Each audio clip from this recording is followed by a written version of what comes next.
here for the opportunity to learn more.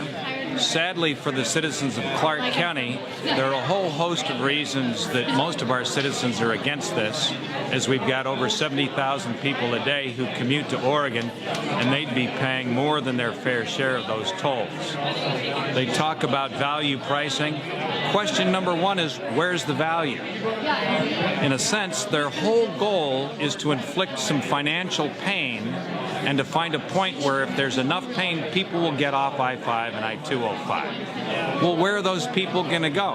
As we all know, all the side roads are already congested, and they're going to make those side roads even worse? Come on, it makes no sense. Another interesting aspect is once they get the toll started, they never stop. This is supposed to be about reducing congestion.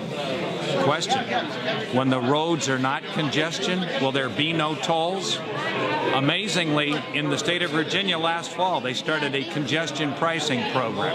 At 5:30 in the morning, when there was no congestion, drivers were having to pay $5.50 for the privilege of driving on that freeway. It's outrageous, and of course, that's part of why we too are concerned about it. At the end of the day, we want something that improves congestion, and what does that mean? They've got to fix the real bottleneck on I-5, and that's the Rose Quarter. Oregon, and they talk about it a little bit as part of the plan, wants to spend $450 million fixing the Rose Quarter. But sadly, they're going to add 0 new through lanes at the Rose Quarter for $450 million. Let me give you a comparison. The Rose Quarter is a 2-mile stretch of Interstate 5. They want to spend $450 million on it. We are now going to fix congestion on SR 14 between 164th and I-205. What's the state of Washington going to spend to add 2 brand new lanes to SR 14, 1 in each direction?